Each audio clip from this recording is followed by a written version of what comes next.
नमस्कार, स्वागत है आप सभी का मेरे चैनल स्पेशल एजुकेशन नीड्स में। तो आज का जो हमारा पेपर है वो है management of learning disability. B11E का पेपर है, ऑप्शनल पेपर है थर्ड सेमेस्टर का।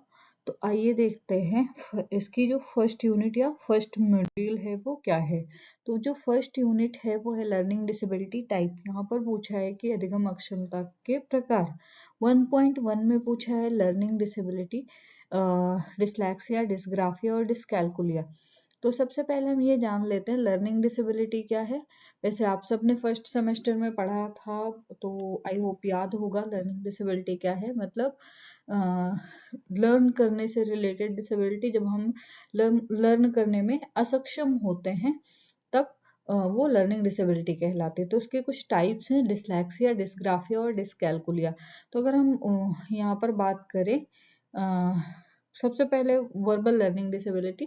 वर्बल लर्निंग डिसेबिलिटी का मतलब होता है ये सीखने की समस्या है। मतलब अगर हम जब कुछ सीख रहे हो, जो हम एक्सप्रेसिव लैंग्वेज होती है उसमें दिक्कत आती है, जिसमें व्यक्ति शब्दों, भाषाओं और लिखित सामग्री को समझने और याद रखने में कठिनाई महसूस करता है, जिससे व्यक्ति भाषा का सही उपयोग, शब्दों का उच्चारण, वाक्य निर्माण और शब्दों को याद रखने में समस्याओं का सामना करता है। वर्बल लर्निंग डिसेबिलिटी कहलाती है।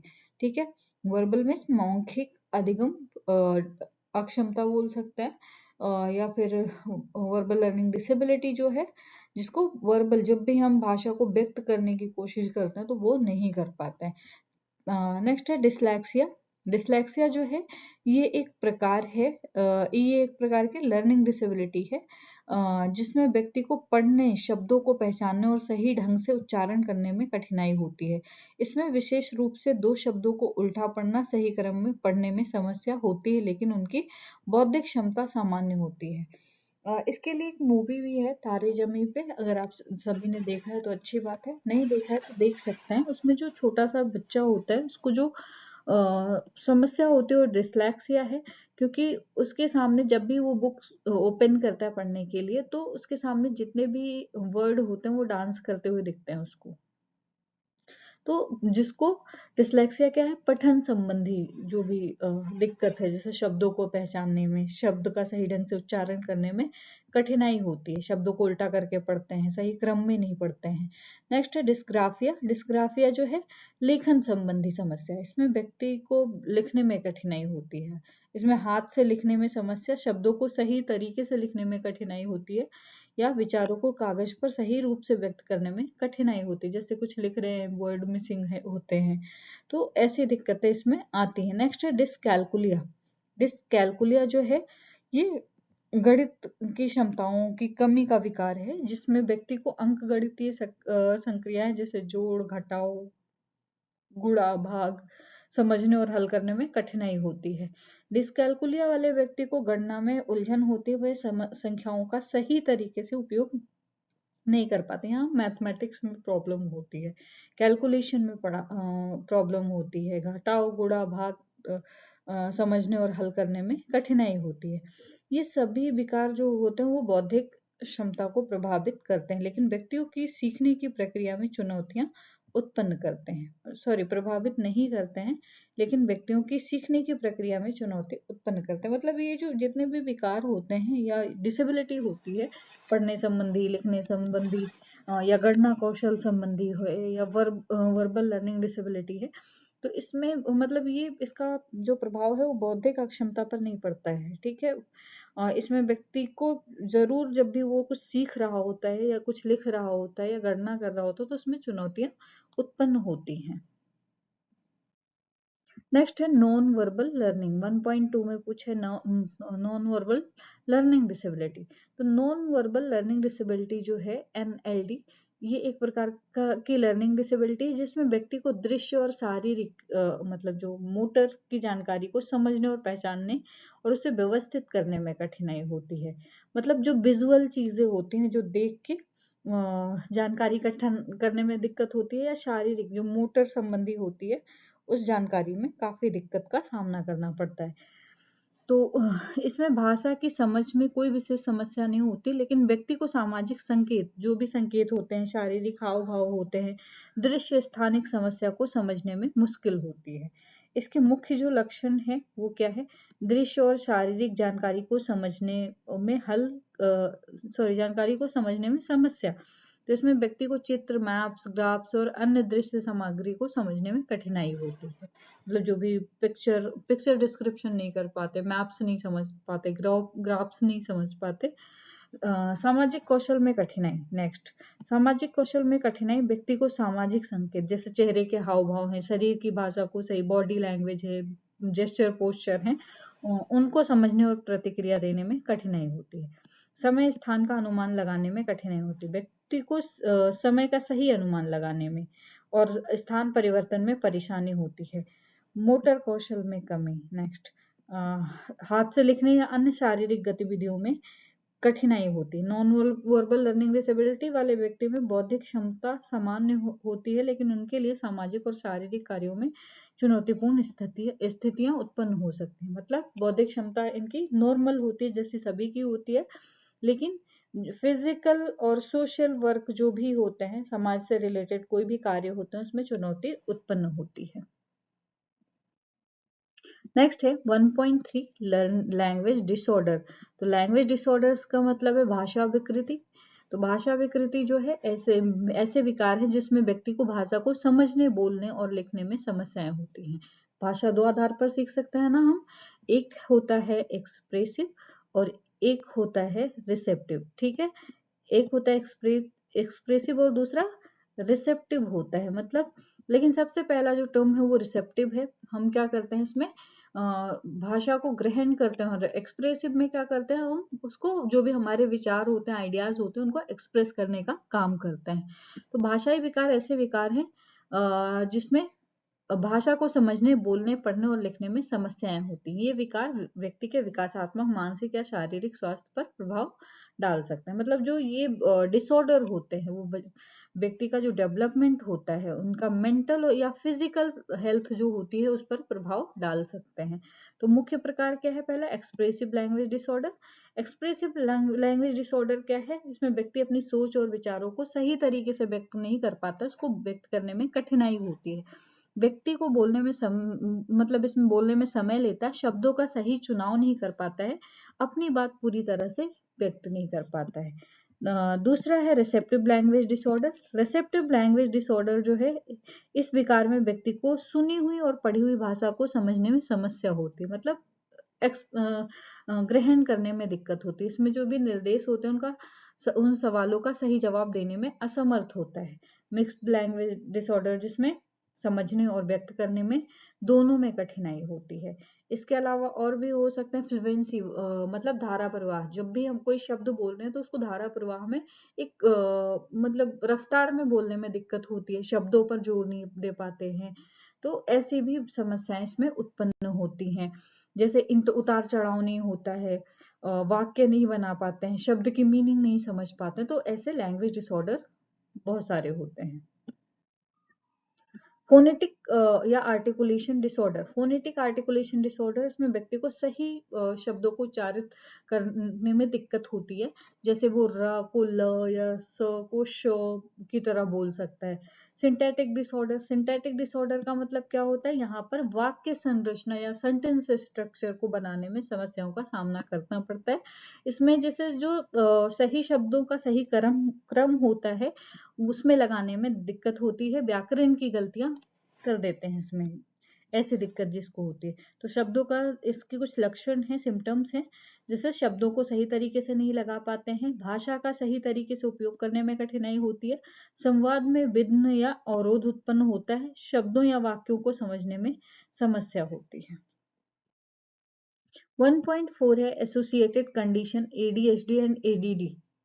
Associated condition ADHD and ADD संबंधित स्थितियां। तो ADHD एंड ADD। ADHD का फुल फॉर्म आप सबको पता है, तो मुझे बताएं जरूर। चलो मैं बता देती हूँ, attention deficit hyper activity disorder.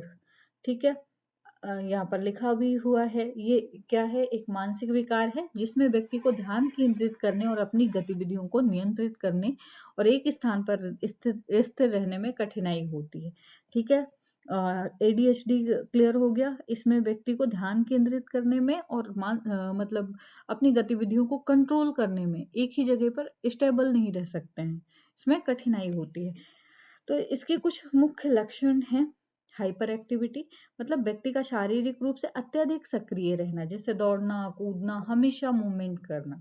ठीक है, ध्यान की कमी, यहाँ पर इनअटेंशन, इस किसी कार्य में ध्यान केंद्रित करने में समस्या, जिससे कार्य अधूरे रह जाते हैं। इम्पल्सिविटी, आवश्यकता से अधिक आवेगशीलता, बिना सोचे समझे निर्णय लेना, अत्यधिक प्रतिक्रिया करना। नेक्स्ट है अटेंशन डेफिसिट डिसऑर्डर, ADD। तो ये ADHD का ही एक प्रकार है जिसमें केवल ध्यान की कमी होती है लेकिन हाइपर एक्टिविटी और आवेगशीलता नहीं होती है। जैसे आपने देखा कि जो ADHD है उसमें अटेंशन की कमी, मतलब इसमें अटेंशन, हाइपर एक्टिविटी और इम्पल्सिविटी होती है। लेकिन अगर हम ADD की बात करते हैं, अटेंशन डिफिसिट डिसऑर्डर की बात करते हैं, तो इसमें दो चीजें होती हैं, हाइपर एक्टिविटी और इम्पल्सिविटी नहीं होती है।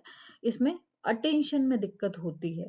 ठीक है, ध्यान केंद्रित करने में कठिनाई होती है, जिससे उनके जो डेली लिविंग के कार्य हैं, डेली लिविंग की एक्टिविटीज हैं, वो बाधित होती हैं। नेक्स्ट है मुख्य लक्षण इसके ADHD, अधिक सक्रियता हो, मतलब इसमें अत्यधिक हाइपर एक्टिव होते हैं, अटेंशन की कमी होती है और आवेगशीलता, मतलब इनके जो इमोशन होते हैं वो अनकंट्रोल होते रहते हैं। ADD में क्या होता है? इसमें ध्यान की कमी, मानसिक थकावट महसूस करते हैं।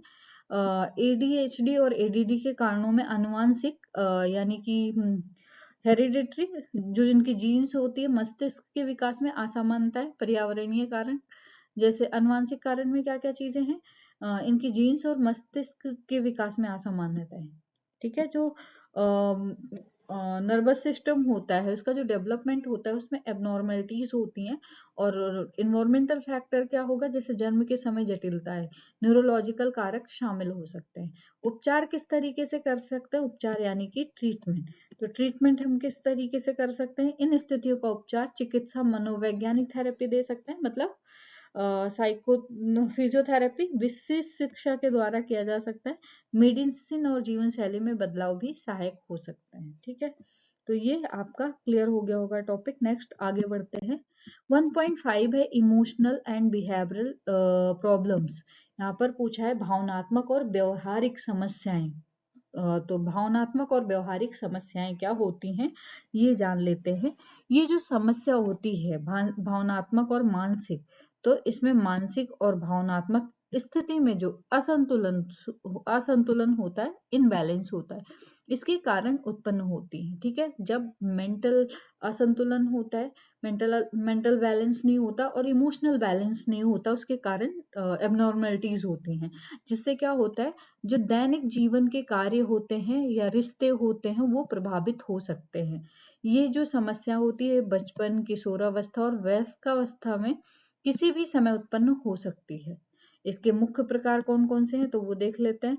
तो ये समस्याएं किसी व्यक्ति की भावना और मानसिक स्थिति से संबंधित होती हैं। जैसे पहला है चिंता, अत्यधिक चिंता और डर महसूस करना, भविष्य को लेकर असुरक्षा का अनुभव करना, एंजाइटी हो सकती, चिंता हो सकती। दूसरा जो है अवसाद, निराशा, उदासी और जीवन से संबंधित रुचि में कमी, मतलब बहुत ज्यादा कोई काम किया और उसमें सफल नहीं हुए तो निराशा होती, बहुत ज्यादा उदास हो जाते हैं, जीवन में रुचि नहीं रह जाती, जिसके कारण उनका जो उत्साह होता है वो कम होता है और जो भी गतिविधि होती है उसमें भाग नहीं ले पाते हैं। नेक्स्ट है गुस्सा और चिड़चिड़ापन, एंगर एंड इरिटेबिलिटी, छोटी छोटी बातों पर गुस्सा होना, इरिटेट हो जाना, चिड़चिड़ापन महसूस करना। तो ये इमोशनल प्रॉब्लम के प्रकार हैं। आई होप ये क्लियर हो गया होगा। आगे बढ़ते हैं। व्यवहारिक समस्याएं क्या क्या होती हैं? बिहेवियरल प्रॉब्लम, तो इसमें ये समस्याएं व्यक्ति के व्यवहार और क्रियाओं में असामान्यताएं होती हैं, मतलब असमानताएं लाती हैं। अब ये समस्याएं क्या होती हैं, तो जैसे एग्रेशन हो गया, दूसरों को शारीरिक या मानसिक रूप से नुकसान पहुंचाने वाली गाली गलौज, बहुत ज्यादा गुस्सा करना। ठीक है। दूसरा है विरोधात्मक व्यवहार, ओपोजिशनल बिहेवियर, नियमों और निर्देशों का पालन ना करना, मतलब जो नियम और निर्देश हो उनका पालन नहीं करते हैं, प्राधिकरण के प्रति विरोध करना, कोई कुछ बोल दे तो उसकी बात नहीं मानना। सेल्फ हार्म, आत्महानि, खुद को चोट पहुंचाना और आत्महत्या के विचार आना, मतलब सुसाइड के थॉट लाना और खुद को चोट पहुंचाना। कारण क्या हो सकता है, भावनात्मक और व्यवहारिक समस्याओं के कारण, पारिवारिक समस्याएं, तनाव, मानसिक विकार, शारीरिक स्वास्थ्य समस्याएं, स्कूल या कार्यस्थल पर दबाव और पर्यावरणीय कारक शामिल हो सकते हैं। इसमें बहुत सारे कारक होते हैं, इमोशनल हर्ट हो गए, पारिवारिक समस्याएं हैं, मानसिक विकार है, हेल्थ अच्छा नहीं है, या फिर बहुत ज्यादा वर्कलोड है, तो ये दिक्कत हो सकती है। उपचार क्या होगा, इन समस्याओं का उपचार मानसिक स्वास्थ्य विशेषज्ञ, चिकित्सक, काउंसलिंग के माध्यम से किया जा सकता है। मतलब इसमें प्रोफेशनल और चिकित्सक और काउंसलिंग के द्वारा इस समस्या का सॉल्यूशन निकाला जाता है। थेरेपी दी जा सकती है, दवाइयाँ दी जा सकती हैं, या फिर उनका जो जीवन है, जीवन शैली में इन समस्याओं को नियंत्रित करने में मदद कर सकते हैं। टॉपिक है next, module 2, assessment of basic curricular skills. 2.1 है असेसमेंट ऑफ रेडीनेस स्किल्स, तैयारी कौशलों का मूल्यांकन। तैयारी कौशलों का मूल्यांकन क्या है, तो सबसे पहले रेडीनेस का जो मतलब होता है वो है तत्परता, यानी कि तत्परता का मतलब होता है तैयारी, आप किसी चीज के लिए कितने तैयार हैं। तो यहाँ पर हम बात कर रहे हैं रेडीनेस स्किल्स की असेसमेंट की, मतलब जो आप किसी चीज को करने जा रहे हैं उसका जो कौशल है उसके मूल्यांकन की बात कर रहे हैं। तो यहाँ पर तैयारी कौशल की जो मूलभूत क्षमताएं होती है, मूलभूत का मतलब बेसिक क्षमता होती है। ठीक है। जो किसी बच्चे को शैक्षिक या अन्य गतिविधियों के लिए तैयार करती है, इसमें एजुकेशनल या उसके अलावा जितनी भी एक्टिविटीज होती हैं उसके लिए तैयार करती है। तो ये कौशल शिक्षा, सामाजिक, शारीरिक विकास में महत्वपूर्ण भूमिका निभाते हैं, क्योंकि आप कितने रेडी होते हो किसी चीज को सीखने के लिए, आपका उत्साह कितना ज्यादा बढ़ता है कि ठीक है। अगर जितना ज्यादा आप रेडी होते हो किसी चीज को सीखने के लिए, उतना ज्यादा आप अच्छे से सीख पाते हो। ठीक है, उतना अच्छा सीख पाते हो और उतना अच्छा आप उस चीज पे आपका फोकस होता है और रिस्पॉन्स भी आपका बहुत अच्छा होता है। तो इन कौशलों का मूल्यांकन ये सुनिश्चित करने के लिए किया जाता है कि बच्चा स्कूल या अन्य सीखने के वातावरण के लिए तैयार है या नहीं। मतलब जब आप लर्निंग करने जा रहे हो तो उसके लिए आप कितने तैयार हो। अगर आप तैयार होते हो तो आपकी लर्निंग बहुत इफेक्टिव होती है। तो मुख्य तैयारी कौशलों का मूल्यांकन। ठीक है। अब सबसे पहले है लैंग्वेज स्किल्स। तो लैंग्वेज स्किल्स जो है, इसमें बच्चे की जो शब्दावली है, वोकेबलरी, भाषा के उपयोग का स्तर का मूल्यांकन करते हैं। बोलने, सुनने और समझने की क्षमता का मूल्यांकन करते हैं। कहानी सुनाना या सरल वाक्य बनाने की क्षमता देखते हैं। ठीक है। दूसरी चीज है सामाजिक कौशल या सोशल स्किल्स। तो इसमें दूसरों के साथ बच्चा सहयोग करता है या नहीं, अपनी चीजें साझा करता है या नहीं। भावनाओं को समझना और नियंत्रित करना, दूसरों की फीलिंग्स को समझता है, खुद की गुस्से को, खुद के इमोशन को कंट्रोल करता है या नहीं। शिक्षक और सहपाठियों के साथ स्वस्थ संबंध स्थापित करना, मतलब एक अच्छा रिलेशन स्थापित करना। मोटर कौशल नेक्स्ट है, शारीरिक गतिविधियां करता है, जैसे दौड़ना, कूदना, संतुलन बनाए रखना, मतलब बॉडी बैलेंस कर पाता है। हाथों से लिखना, काटना या अन्य छोटे मोटर कौशल हो सकते हैं इसमें। कॉग्निटिव स्किल्स नेक्स्ट है, तो इसमें ध्यान केंद्रित और समस्याओं को हल करने की क्षमता है या नहीं। आकार, रंग, संख्याएं और अक्षरों को पहचान पाता है बच्चा या नहीं। मेमोरी पावर कितनी है, सोचने की क्षमता या सोचने की प्रक्रिया का स्तर क्या है। ठीक है, किस तरीके से सोचता है। स्वतंत्रता और आत्म देखभाल, जिसमें खुद को स्वच्छ रखना, कपड़े पहनना, खाने की आदतें, बुनियादी जरूरतों को पूरा करना, ये सारी चीजें शामिल होती हैं। मूल्यांकन विधियां क्या होती है, किस माध्यम से मूल्यांकन कर सकते हैं, तो ऑब्जर्वेशन कर सकते हैं, डायरेक्ट और इनडायरेक्ट तरीके से, कि बच्चे के व्यवहार और कौशल का निरंतर निरीक्षण क्या होता है। मानकीकृत परीक्षण कर सकते हैं, मानकीकृत परीक्षण जो किसी न किसी के द्वारा टेस्ट तैयार किए गए हैं, जो वैलिड है, रिलायबल है, विशेष रूप से तैयार किए गए परीक्षणों के माध्यम से कौशल का मूल्यांकन कर सकते हैं। साक्षात्कार और रिपोर्ट, इंटरव्यू एंड रिपोर्ट, माता पिता, शिक्षक और देखभालकर्ताओं से जानकारी ले सकते हैं। 2.2 है assessment of basic curricular skills. यहाँ पर पूछे है कि मूलभूत पाठ्यक्रम कौशल का मूल्यांकन, जो बेसिक कैरिकुलर स्किल्स है उसका मूल्यांकन कैसे करते हैं।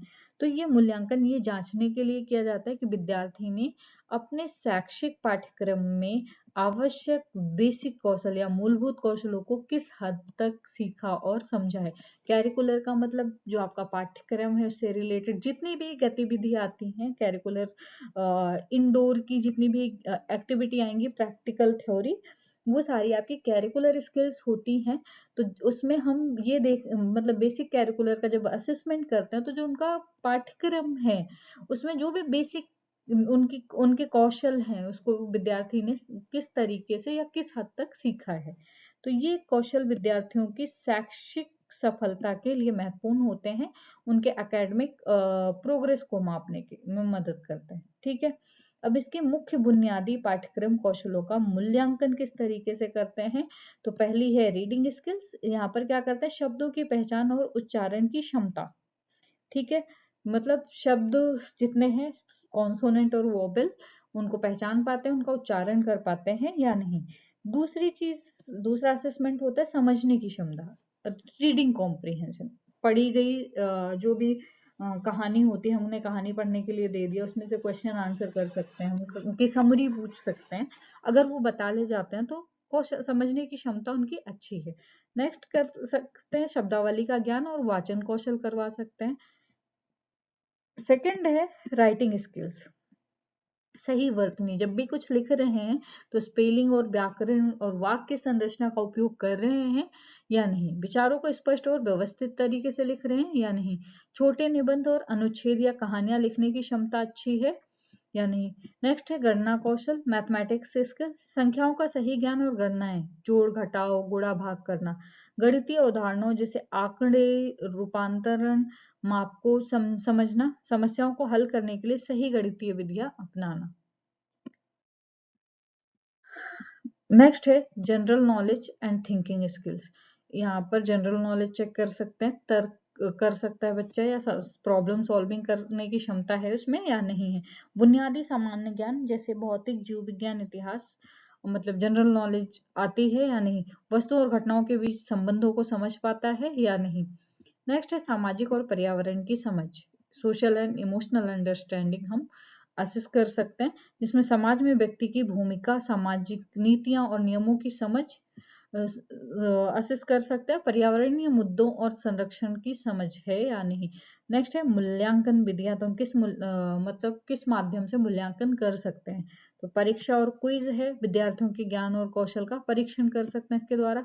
प्रैक्टिकल टेस्ट कर सकते हैं, वास्तविक जीवन से संबंधित समस्याओं को हल कर पाके। ऑब्जर्वेशन कर सकते हैं, जिसमें विद्यार्थियों का डायरेक्ट और इनडायरेक्ट तरीके से उनकी जो भी शैक्षिक गतिविधियां हैं उनका निरीक्षण कर सकते हैं। असेसमेंट वर्कशीट, विद्यार्थियों को निर्धारित कार्यों और अभ्यासों पर आधारित मूल्यांकन कर सकते हैं। ये मूल्यांकन छात्र की शैक्षिक प्रगति और भविष्य में सुधार के क्षेत्रों को पहचानने में मदद करेगा। 2.3 है टीचर मेट टेस्ट। तो टीचर मेट टेस्ट क्या है, टीचर के द्वारा बनाया गया टेस्ट या परीक्षण। तो टीचर मेट टेस्ट वो परीक्षा है या मूल्यांकन है जो शिक्षक द्वारा छात्रों के ज्ञान, कौशल और समझ को मापने के लिए तैयार किया जाता है। मतलब इसमें क्या क्या चीजें हम देख सकते हैं, नॉलेज देख सकते हैं, दूसरी क्या चीज देख सकते हैं, इसमें अंडरस्टैंडिंग या कॉम्प्रिहेंशन देख सकते हैं, और तीसरी चीज क्या देख सकते हैं, एप्लीकेशन। ये तीन चीजों को मापने के लिए टीचर मेट टेस्ट बनाया जाता है। ये परीक्षण जो है विशेष रूप से शिक्षक के पाठ्यक्रम और शिक्षण विधियों के आधार पर तैयार किया जाता है। ठीक है, जो मतलब इसमें दो चीजें मेन होती हैं, क्या, शिक्षक का पाठ्यक्रम और जो शिक्षण विधियां होती हैं वो दो आधार इसके होते हैं। तो इनकी प्रमुख विशेषताएं क्या है, पाठ्यक्रम आधारित, कैरिकुलम बेस्ड जो टीचर मेट टेस्ट होता है उसमें क्या होता है, जो शिक्षक ने कक्षा में पढ़ाया है इसमें वही विषय और अवधारणाएं होती हैं जिन पर छात्रों को ध्यान केंद्रित करने के लिए कहा गया था। ठीक है, मतलब जो चीजें पढ़ा दी गई हैं उसी का टेस्ट लेते हैं। फ्लेक्सिबिलिटी दूसरी चीज होती है। फ्लेक्सिबिलिटी मतलब लचीलापन। शिक्षक अपने परीक्षण को कक्षा की जरूरतों और छात्रों के स्तर के अनुसार कस्टमाइज करते हैं। ये परीक्षण शिक्षक द्वारा छात्रों की क्षमता को ध्यान में रखकर तैयार किया जाता है। मतलब जैसी बच्चे की नीड है उसके आधार पर उनके क्वेश्चन या जो भी परीक्षण होते हैं उनको कस्टमाइज किया जाता है। टाइप्स क्या क्या हो सकते हैं? तो डिस्क्रिप्टिव क्वेश्चन, वर्णनात्मक प्रश्न जिसमें छात्र को विश्लेषण, विस्तार या व्याख्या करने होते हैं। मतलब किसी भी क्वेश्चन का ज्यादा शब्दों में जवाब देना। नेक्स्ट होता है बहुविकल्पीय प्रश्न, मल्टीपल चॉइस क्वेश्चन जिसमें 4 ऑप्शन होते हैं और एक चूज करना होता है, एक सही विकल्प का चयन करना होता है। नेक्स्ट है शॉर्ट नोट्स या शॉर्ट आंसर जिसमें छात्र से संक्षिप्त उत्तर की अपेक्षा की जाती है। नेक्स्ट है अनुसंधान या परियोजना आधारित, प्रोजेक्ट बेस्ड और रिसर्च, विस्तृत उत्तर या अनुसंधान आधारित कार्य हो सकते हैं। मूल्यांकन के उद्देश्य क्या क्या होते हैं? पर्पज ऑफ असेसमेंट, तो छात्र की समझ और प्रदर्शन का मूल्यांकन कर सकते हैं। इसमें 2 चीजें होती है, अंडरस्टैंडिंग और परफॉर्मेंस। 2 चीजों का पाठ्यक्रम के भीतर उनकी जो प्रोग्रेस होती है उनको माप सकते हैं। शिक्षक को ये समझने में मदद करना कि छात्रों को किन क्षेत्र में अधिक सहायता की आवश्यकता है। मतलब किन क्षेत्र में उनको ज्यादा जरूरत है, वीक है वो, तो किन में ज्यादा सुधार की आवश्यकता है। बेनिफिट क्या होगी? छात्रों की जो वास्तविक क्षमता होती है, उनकी जो एक्चुअल कैपेसिटी होती है, उसका आकलन करने का अवसर मिलता है। ये विद्यार्थी की जो कमजोरी होती है यानी वीकनेस और स्ट्रेंथ होती है उसको पहचानने में मदद करता है। पाठ्यक्रम के अनुसार छात्रों की समझ का सही मूल्यांकन करता है। मतलब छात्रों की समझ क्या है, उनके टॉपिक को लेके, उनके कॉन्सेप्ट को लेके उसका सही मूल्यांकन। नुकसान क्या है इससे? यदि परीक्षण डिजाइन में कोई दोष है तो छात्रों के वास्तविक कौशल को सही तरीके से माप नहीं सकते। शिक्षक के व्यक्तिगत दृष्टिकोण के आधार पर विविधता हो सकती है। 2.4 है standardised test, need, types, purpose. ठीक है, यहाँ पर पूछा स्टैंडर्डाइज्ड टेस्ट क्या है, उसकी नीड क्या है, टाइप क्या है और उसका उद्देश्य क्या है। तो सबसे पहले हम देख लेते हैं स्टैंडर्डाइज्ड टेस्ट की आवश्यकता। ठीक है, मानकीकृत परीक्षणों की आवश्यकता इसलिए होती है क्योंकि समान मापदंड, कंसिस्टेंट मेजरमेंट, ये सभी छात्रों के लिए समान मापदंड प्रदान करता है। मतलब इसका जो रिजल्ट होता है वो बायस नहीं होता, सभी के लिए एक समान होता है। ठीक है, जिससे उनका प्रदर्शन निष्पक्ष तरीके से, मतलब बिना बायसनेस के मापा जा सकता है। यूनिफॉर्मिटी, सामान्यता, इन परीक्षणों के परिणाम में विभिन्न स्कूलों और क्षेत्रों में छात्रों की तुलना करना आसान होता है। मतलब इसमें स्कूल, छात्र और क्षेत्रों की तुलना आसानी से कर सकते हैं। रिलायबल होते हैं, ये जो भी टेस्ट होते हैं विश्वसनीय होते हैं। ये विद्यार्थियों के ज्ञान कौशल को सटीक रूप से मापने का विश्वसनीय तरीका है। प्रदर्शन का आकलन, इसमें विद्यार्थियों की जो शैक्षिक प्रगति होती है, जो शैक्षिक प्रोग्रेस होती है और उनकी जो क्षमता होती है उसका सटीक मूल्यांकन करने में मदद करता है। टाइप क्या है? जैसे इंटेलिजेंस टेस्ट हो गया, आईक्यू टेस्ट जैसे स्टैनफोर्ड का बिनेट इंटेलिजेंस टेस्ट है। ठीक है, या फिर एकेडमिक टेस्ट हो गए जिसमें छात्रों के प्रदर्शन को मापते हैं, जैसे गणित, विज्ञान या पढ़ाई में उनकी क्षमता क्या है। तो एसएटी, जीआरई टेस्ट हो गए। अन्य प्रवेश परीक्षा टेस्ट जैसे एंट्रेंस एग्जाम हो गए। तो इस तरीके के टेस्ट एकेडमिक टेस्ट के अंतर्गत आते हैं। वोकेशनल टेस्ट हो गए, ये परीक्षण ये पता करने के लिए होते हैं कि छात्रों को किस तरह के करियर में रुचि हो सकती है। वोकेशनल टेस्ट नैदानिक परीक्षण कर सकते हैं। उद्देश्य किसी छात्रों की समस्याओं को सीखने में होने वाली कठिनाइयों का आकलन करता है। अब इसका उद्देश्य क्या होता है? शैक्षिक प्रगति का मूल्यांकन, कि बच्चों ने सीखा क्या है, उनके सीखने की जो क्षमता है उसका मापन करने के लिए ये टेस्ट किया जाता है। समानता और निष्पक्षता, मतलब सभी को समान अवसर दिया जाता है और सभी के छात्रों की तुलना निष्पक्ष रूप से बिना बायसनेस के कर सकते हैं, निर्णय ले सकते हैं। ये परीक्षण स्कूल, कॉलेज और विश्वविद्यालयों में प्रवेश, छात्रवृत्तियां और भविष्य की शिक्षा नीतियों को बनाने में सहायक होते हैं।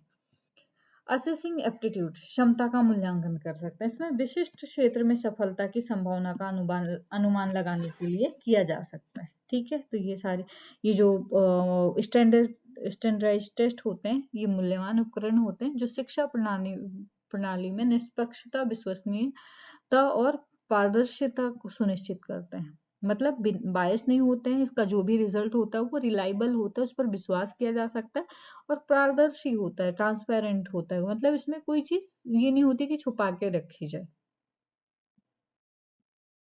2.5 है interpretation of test report. Interpretation of test report का मतलब क्या है वो देख लेते हैं। तो परीक्षण रिपोर्ट एक दस्तावेज है जो किसी परीक्षण के परिणामों को दर्शाता है और उन परिणामों का विश्लेषण करने में मदद करता है, जो सही तरीके से समझने के लिए कुछ महत्वपूर्ण बिंदुओं पर ध्यान देना जरूरी होता है। मतलब इंटरप्रिटेशन रिपोर्ट क्या होता है? एक दस्तावेज है। जब कोई परीक्षण कर लेते हैं, कोई टेस्ट कर लेते हैं, उसके बाद जो रिजल्ट निकलता है उस रिजल्ट के परिणाम को दर्शाता है, उसको इंटरप्रिटेशन ऑफ टेस्ट कहा जाता है। जैसे आप सबने ऑडियोग्राम जरूर भरा होगा, ठीक है। अगर आपने ऑडियोग्राम फिल करा है तो उसके बाद आपने देखा होगा कि उसमें उसके बाद आप सबने इंटरप्रिटेशन लिखा होगा। सबने लिखा होगा लिंग सिक्स साउंड टेस्ट किया, उसके बाद लिखा है। तो जब भी हम उस चीज को लिखते हैं, उस टेस्ट का उसको इंटरप्रिटेशन ऑफ टेस्ट रिपोर्ट बोलते हैं। जब भी हम उसका एडमिनिस्ट्रेशन लिखते हैं कि हमने कितने ट्रायल किए, किस तरीके से उस टेस्ट को एडमिनिस्टर किया, उसके तरीकों को समझाने के लिए, और उसमें क्या फाइंडिंग निकल के आई, तो उसका मतलब होता है इंटरप्रिटेशन ऑफ टेस्ट रिपोर्ट। तो इसके कुछ मुख्य बिंदु हैं। पहला है स्कोर। स्कोर क्या होता है? परीक्षण में प्राप्त अंक होते हैं, ठीक है। जब भी हमने टेस्ट कर लिया उसके बाद जो रिजल्ट निकल के उसका जो प्राप्त अंक जो होते हैं वो स्कोर कहलाते हैं। स्कोर से हमें ये पता चलता है कि व्यक्ति ने परीक्षण में कितना अच्छा प्रदर्शन किया गया। उदाहरण, अगर किसी व्यक्ति छात्र ने गणित के टेस्ट में 80% अंक प्राप्त किए हैं तो इसका मतलब है 100 में से 80 सही उत्तर है, ठीक है। मतलब 80%, 100 में से 20% छोड़ के बाकी 80% उसने अच्छा स्कोर किया है। नेक्स्ट है नॉर्मल रेंज। नॉर्मल रेंज का मतलब है ये वो सामान्य सीमा होती है जिसमें परिणाम सामान्य होते हैं। यदि परिणाम इस सीमा के भीतर होते हैं तो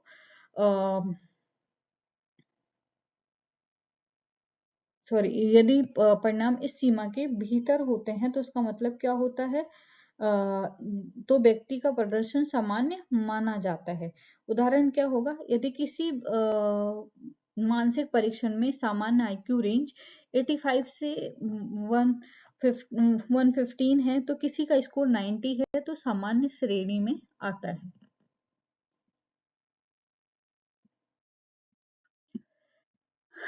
उच्च और निम्न score, high and low score. तो उच्च स्कोर और जो होता है वो दर्शाते हैं कि व्यक्ति ने अच्छे परिणाम प्राप्त किए हैं। मतलब बहुत अच्छा स्कोर किया, बहुत अच्छा प्रदर्शन किया उस टेस्ट में। तो जैसे आपने बहुत अच्छा लिखा तो आपको बहुत अच्छे मार्क्स मिलते हैं, स्कोर मिलते हैं। तो ये संकेत है व्यक्ति को सुधार की आवश्यकता हो सकती है, ठीक है। अगर निम्न स्कोर का लो स्कोर का मतलब क्या होता है? जब आपने अच्छा प्रदर्शन नहीं किया उस टेस्ट में। Statistical data. परीक्षण रिपोर्ट में अक्सर standard deviation, mean and percentile जैसे आंकड़े होते हैं। मीन, मीडियन, मोड आप सबने पढ़ा होगा।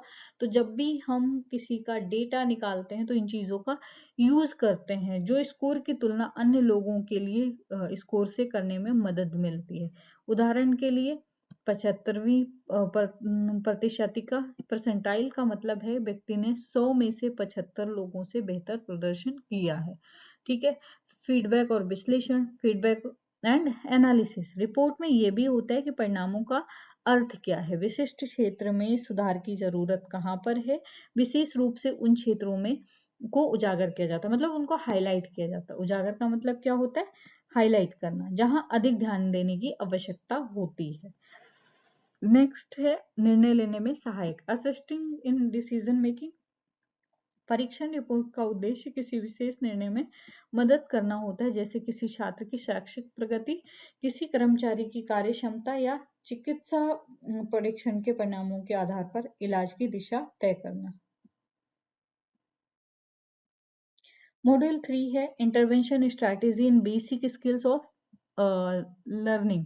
तो यहाँ पर सबसे पहले है लैंग्वेज स्किल्स। 3.1 में क्या पूछा है? लैंग्वेज स्किल्स, भाषा कौशल। भाषा कौशल क्या है? भाषा कौशल वह क्षमताएं हैं जो व्यक्ति को भाषा और कौशल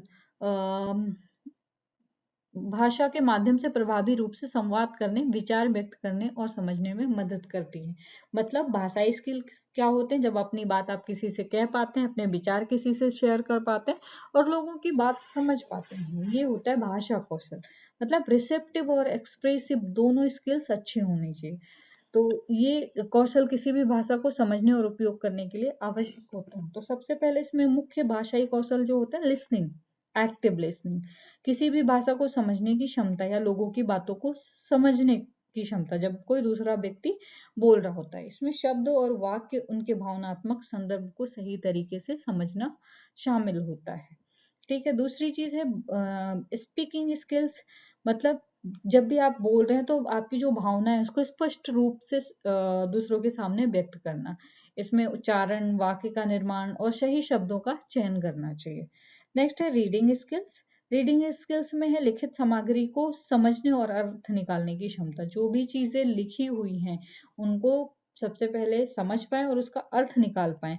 इसमें शब्दों और वाक्यों को पहचानना, पढ़ने की गति और सामग्री की समझ शामिल है। एग्जाम्पल आप लिख सकते हो, जितना ज्यादा एग्जाम्पल लिखोगे उतने अच्छे मार्क्स मिलेंगे। नेक्स्ट है राइटिंग स्किल्स। राइटिंग स्किल्स का मतलब होता है जानकारी को लिखित रूप से स्पष्ट और व्यवस्थित तरीके से प्रस्तुत करना। जो भी आपके पास इंफॉर्मेशन है उसको लिखित रूप में, मतलब एक क्लियर फॉन्ट में और व्यवस्थित तरीके से, ऑर्गेनाइज तरीके से लिखना।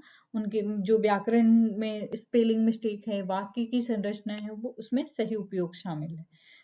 नेक्स्ट है ग्रामर। किसी भी भाषा के नियमों को सही ढंग से पालन करना, जैसे वाक्य संरचना, शब्दों का सही रूप, समय, टेंस। ठीक है, इन चीजों का उपयोग करना, जैसे सही समय का उपयोग, जैसे वर्तमान काल, भूतकाल। नेक्स्ट है ओकेबलरी, शब्दावली। किसी भाषा में शब्दों का भंडार, उनका सही उपयोग, ये कौशल भाषा को प्रभावी और विविध तरीके से उपयोग करने में मदद करता है। जैसे आपने भाषा के स्ट्रक्चर पढ़ी, तो भाषा का स्ट्रक्चर क्या कहता है कि जो भी चीजें आपने लर्न करी है उसको बाद में सामाजिक संपर्क में यूज करना भाषा का कंप्लीट माना जाता है। अगर आप यूज नहीं कर पाते तो भाषा स्किल्स आपकी या भाषा कौशल आपका कंप्लीट नहीं माना जाएगा। नेक्स्ट है रीडिंग। रीडिंग स्किल्स या फिर रीडिंग पढ़ाई एक महत्वपूर्ण भाषा कौशल है। ठीक है, जिसमें व्यक्ति किसी लिखित सामग्री को समझने के लिए उसका विश्लेषण करने की प्रक्रिया शामिल है। मतलब जब भी कोई लिखित सामग्री होती है उसको समझना और उसका एनालिसिस करने की प्रक्रिया शामिल होती है। ये ना केवल ज्ञान प्राप्त करने का एक साधन है बल्कि सोचने और सीखने की क्षमता को बढ़ाता है। इसके मुख्य प्रकार होते हैं कॉम्प्रिहेंशन। कॉम्प्रिहेंशन जो है पढ़ी गई सामग्री को समझने की क्षमता। इसमें शब्दों, वाक्यों और पैराग्राफों का सही अर्थ निकालना शामिल है। मतलब जो भी पैराग्राफ लिखा हुआ है या जो भी रीडिंग मटेरियल है उसको समझ पा रहे हैं, उसके जो भी शब्द हैं, वाक्य हैं, पैराग्राफ हैं, उसके अर्थ को आप समझ पा रहे हैं। ठीक है, इसका उदाहरण क्या होगा? कहानी या लेख को, मतलब जो भी लिखा हुआ है उसको पढ़कर उसके सार को समझना। गति, पढ़ने की गति अर्थात कितनी जल्दी व्यक्ति सामग्री को पढ़ सकता है वो व्यक्तिगत क्षमता पर निर्भर करता है, लेकिन समय के साथ उसे सुधारा जा सकता है। अधिक समय में कम शब्दों को पढ़ने की तुलना में कम समय में अधिक शब्द पढ़ना जरूरी होता है। नेक्स्ट है एनालिसिस। इसमें आनी चाहिए जो भाषा रीडिंग स्किल्स है। पढ़ी गई सामग्री का गहरे स्तर पर विश्लेषण करना, उसमें से महत्वपूर्ण जानकारी निकालना। जैसे आप जब कोई चैप्टर पढ़ते हो तो उसमें उसका मैसेज क्या है, वो चैप्टर मैसेज क्या देना चाहता है, अगर आप उसका एनालिसिस कर लेते हो तो आप में एनालिटिकल थिंकिंग डेवलप हो सकती है। क्रिटिकल रीडिंग, गहन अध्ययन। किसी सामग्री को या समीक्षा, किसी सामग्री को केवल समझना ही नहीं बल्कि उस पर सवाल उठाना, निष्कर्षों को चुनौती देना, ये क्रिटिकल रीडिंग कहलाता है। जब आप अच्छे से पढ़ते हो, समझते हो, उस पर क्वेश्चन होते हैं, कंक्लूजन दे सकते हैं आप। फोकस, ध्यान केंद्रित करना, पढ़ाई के दौरान पूरी सामग्री पर ध्यान केंद्रित करना, ये विशेष रूप से लंबी जटिल सामग्री को समझने में मदद करता है। इम्पोर्टेंस क्या है इसमें? तो ज्ञान में वृद्धि होती है जब भी आप रीडिंग स्किल्स आपकी अच्छी होती है, नए नए विचार, तथ्य और दृष्टिकोण प्राप्त होते हैं। सोचने की क्षमता विकसित होती है, कॉग्निटिव डेवलपमेंट हो सकता है, पढ़ाई में सोचने और विश्लेषण की क्षमता में वृद्धि होती है। भाषाई कौशल में सुधार होता है, जैसे आपकी जो भी वोकैबुलरी है, ग्रामर है या फिर लैंग्वेज की नॉलेज है वो बढ़ती है। पढ़ाई एक ऐसी आदत है जो व्यक्तिगत और शैक्षिक विकास में महत्वपूर्ण योगदान देती है। अगर आपने पढ़ाई को आदत बना लिया तो फिर आप बहुत आगे जा सकते हैं। राइटिंग, राइटिंग स्किल्स जो है, लिखना एक महत्वपूर्ण भाषा कौशल है जिसके द्वारा व्यक्ति अपने विचारों, भावनाओं और जानकारी जो भी जानकारी होती है उसको लिखित रूप से व्यक्त करता है। मतलब जो भी हमारे थॉट होते हैं, जो भी हमारे इमोशन होते हैं, इंफॉर्मेशन होते हैं, उसको एक लिखित रूप में व्यक्त करना, एक संरचित और व्यवस्थित तरीका जिससे संचार होता है। तो इसमें इसके जो मुख्य बिंदु है, मेन पॉइंट है, वो क्या होंगे? विचारों का संगठन, मतलब ऑर्गेनाइजिंग थॉट, जो हमारे थॉट हैं उसको हम ऑर्गेनाइज करेंगे, स्पष्ट तरीके से प्रस्तुत करना आवश्यक होता है, जिसमें तार्किक रूप से जोड़ने और उचित क्रम में लिखने में मदद करना। उदाहरण, निबंध या कहानी में प्रारंभ, मध्य और अंत का संगठन। वर्तनी और व्याकरण, स्पेलिंग एंड ग्रामर, सही वर्तनी और व्याकरण का उपयोग लेखन को अधिक प्रभावी और पेशेवर बनाता है। मतलब स्पेलिंग मिस्टेक्स और ग्रामर का यूज, स्पेलिंग मिस्टेक नहीं होनी चाहिए और ग्रामर का यूज करना चाहिए।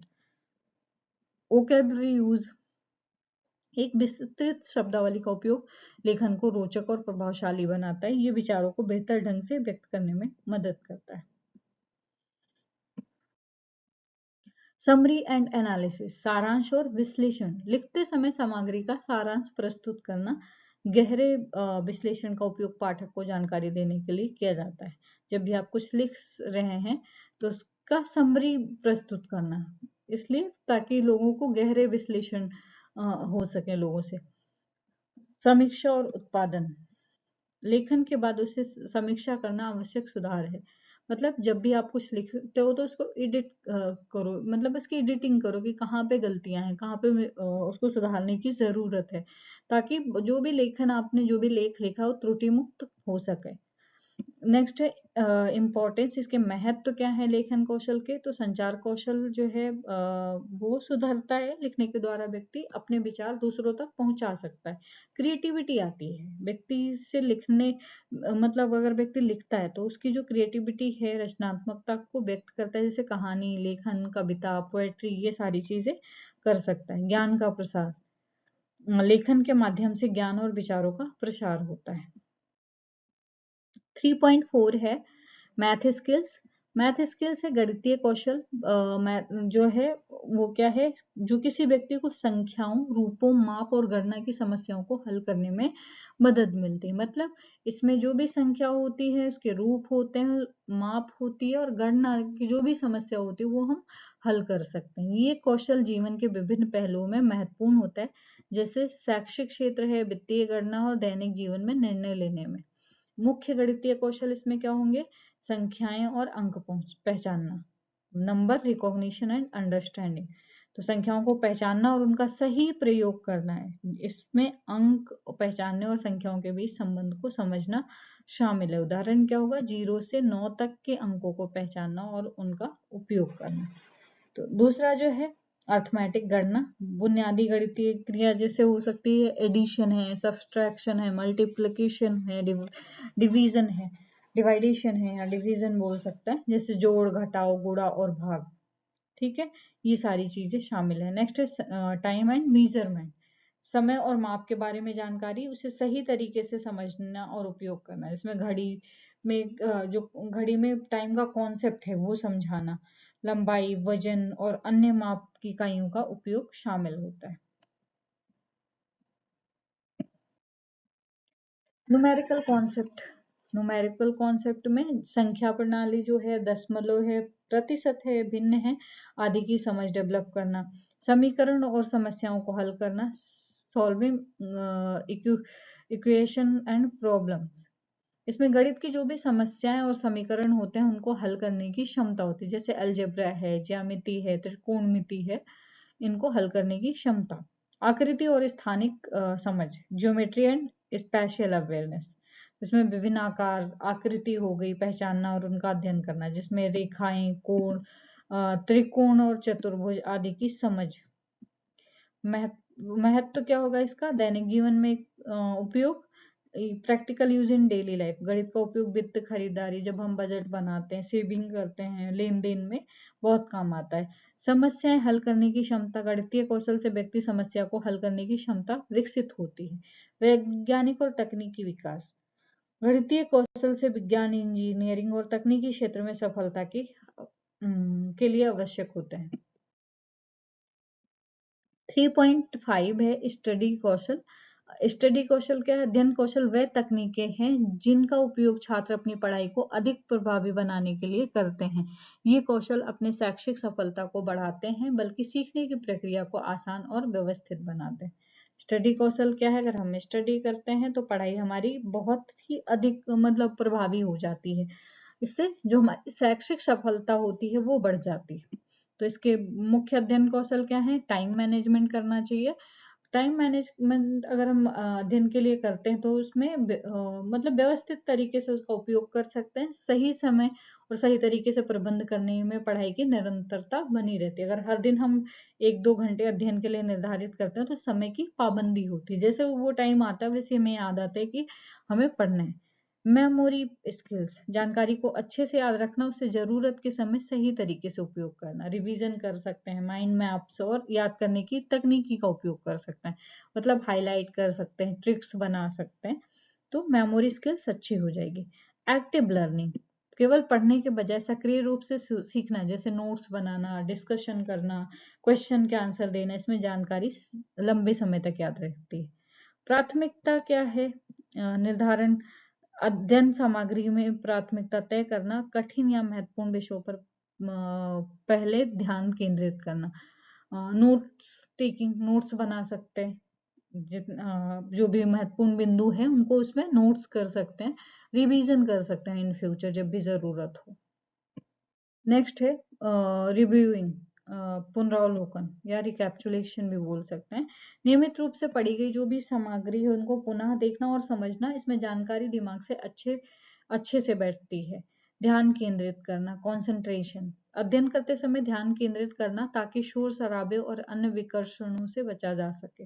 मतलब जैसे मोबाइल फोन दूर रख सकते हैं, उसका जो भी नोटिफिकेशन ऑन है उसको बंद कर सकते हैं, शांत जगह पे बैठ सकते हैं, तो वहां पर कंसंट्रेशन ज्यादा अच्छा रहेगा। ग्रुप स्टडी कर सकते हैं, दोस्तों और सहपाठियों के साथ अध्ययन कर सकते हैं, जिसमें भिन्न भिन्न दृष्टिकोण देखने को मिल सकते हैं। हम अगर चर्चा करेंगे तो कुछ जो भी हमसे चीजें छूट जाती हैं वो दूसरों से मिल जाती हैं भी। इम्पोर्टेंस क्या है? बेहतर परफॉर्मेंस होगा, सीखने की प्रक्रिया सुधर सकती है और इंडिपेंडेंट लर्निंग कर सकते हैं बिना किसी सहारे के। मॉड्यूल 4 है inclusion of children with LD यानी कि लर्निंग डिसेबिलिटी। तो 4.1 में पूछा है कैरिकुलर एडॉप्टेशन। कैरिकुलर एडॉप्टेशन क्या है ये देख लेते हैं। पाठ्यक्रम अनुकूलन जो है ऐसी स्थितियां हैं जो लर्निंग डिसेबल्ड बच्चे होते हैं उनके जो शैक्षिक अवसर होते हैं उसके बावजूद कुछ विशिष्ट क्षेत्रों में कठिनाई का सामना करना पड़ता है, जैसे पढ़ाई लिखाई, गणना या ध्यान केंद्रित करना। ऐसे बच्चों के लिए पाठ्यक्रम में अनुकूलन किया जाता है, मतलब उनके अनुसार बनाया जाता है। जो भी करिकुलम होता है उनकी नीड को फुलफिल करने के लिए, उनकी जो कैपेसिटी होती है, उनका लेवल होता है, उसके आधार पर उसको डिजाइन किया जाता है ताकि वो बेहतर तरीके से सीख सकें और अपनी पूरी क्षमता का तक पहुंच सकें। तो इसके मुख्य बिंदु जो हैं, सबसे पहले modification based on individual needs, मतलब इसमें व्यक्तिगत आवश्यकताओं के अनुसार बदलाव करते हैं। अगर व्यक्ति को उनकी जरूरत जैसे विकलांगता, सीखने में कठिनाई और भाषा की बाधाओं के आधार पर पाठ्यक्रम में परिवर्तन किए जाते हैं। अलग अलग सीखने की शैलियाँ, डिफरेंट लर्निंग स्टाइल, तो अलग अलग सीखने की अगर शैली होती है तो उस शैली के आधार पर पाठ्यक्रम को अनुकूलित किया जाता है। जैसे कुछ छात्रों को दृश्य के माध्यम से, मतलब कुछ विजुअल के द्वारा, कुछ ऑडिटरी के द्वारा या फिर कुछ कैनेस्थेटिक गतिविधि करके सीखते हैं, तो उनके आधार पर जो लर्निंग स्टाइल होती है वो डिजाइन की जाती है। मॉडिफिकेशन इन टीचिंग लर्निंग, शिक्षण विधियों में परिवर्तन करते हैं। जैसे शिक्षक छात्रों के स्तर के अनुसार विभिन्न शिक्षण विधियां अपनाते हैं, जैसे कि समूह अध्ययन, दृश्य समर्थन और संवादात्मक शिक्षण। उदाहरण के रूप में विकलांग छात्रों के लिए विशेष उपकरण का उपयोग किया जाता है। विशेष उपकरण क्या होंगे? जैसे एड्स एंड अप्लायंस हो गए, टीएलएम हो गए, मॉडल्स हो गए, ठीक है, ऑडियो विजुअल एड्स हो गए, विजुअल एड्स हो गए, इन चीजों का उपयोग करते हैं पढ़ाने के लिए। एडॉप्टिंग रिसोर्सेज एंड मटेरियल, यहाँ पर जो भी रिसोर्सेज होते हैं जैसे शैक्षिक उपकरण हो गए, सामग्री और परिवर्तन किया जाता है। जैसे कोई वीआई बच्चा है तो उसके लिए विजुअल इम्पेयरमेंट के लिए ब्रेल में चीजें, और कोई हियरिंग इम्पेयर्ड बच्चा है तो उसके लिए विजुअल एड, कोई आईडी का बच्चा है तो उसको काइनेस्थेटिक मतलब एक्टिविटी करवा सकते हैं। तो इस तरीके से हम इनके लिए चीजों को डिजाइन कर सकते हैं। मूल्यांकन का अनुकूलन, एडॉप्टिंग असेसमेंट, मतलब जो भी मूल्यांकन का तरीका है वो बच्चे की नीड के हिसाब से डिजाइन कर सकते हैं। जैसे कोई हियरिंग इम्पेयर्ड बच्चा है तो उससे ये साइन लैंग्वेज के द्वारा उसका असेसमेंट कर सकते हैं। तो इससे क्या होगा, अधिक सरल मतलब ऐसे क्वेश्चन उनसे कर सकते हैं जिसमें वो मतलब उनका जो लेबल है, उनकी प्रगति है, उसको मापने के लिए मूल्यांकन में परिवर्तन किया जाता है। जैसे अधिक समय, सरल प्रश्न या वैकल्पिक तरीके अपना सकते हैं। अब इसका महत्व तो क्या होता है, तो समान अवसर दे सकते, इसमें जो भी बच्चे होते हैं उनको समान अवसर मिलता है। शिक्षण में लचीलापन, फ्लेक्सिबिलिटी, मतलब जो भी शिक्षण विधियां होती हैं छात्रों के अनुसार बदल सकते हैं, जिससे छात्रों को बेहतर समझ में आता है। इंक्लूसिव एजुकेशन दे सकते हैं, पाठ्यक्रम अनुकूलन में समावेशी शिक्षा को बढ़ावा मिलता है, जिससे विशेष जरूरत वाले छात्रों को भी मुख्य धारा की शिक्षा प्राप्त हो पाती है। Differentiated curriculum, differentiated curriculum for learning disability, विविध पाठ्यक्रम का अर्थ एक शिक्षण पद्धति जिसमें शिक्षक छात्रों की विभिन्न क्षमताओं, आवश्यकताओं और रुचियों के आधार पर पाठ्यक्रम को अनुकूलित करते हैं।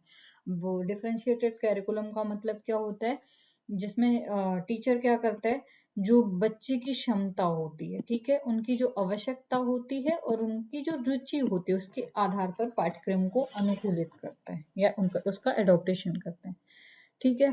और सीखने में क्षमता आप सभी को पता है, तो इसलिए मैं इस पे फिर ज्यादा फोकस नहीं करूंगी, आगे बढ़ते हैं। विविध पाठ्यक्रम के या डिफरेंशिएटेड कैरिकुलम के उद्देश्य क्या है, तो प्रत्येक छात्र को व्यक्तिगत आवश्यकताओं को पूरा करना, जो उनकी इंडिविजुअल नीड है स्टूडेंट को, उसको पूरा करना।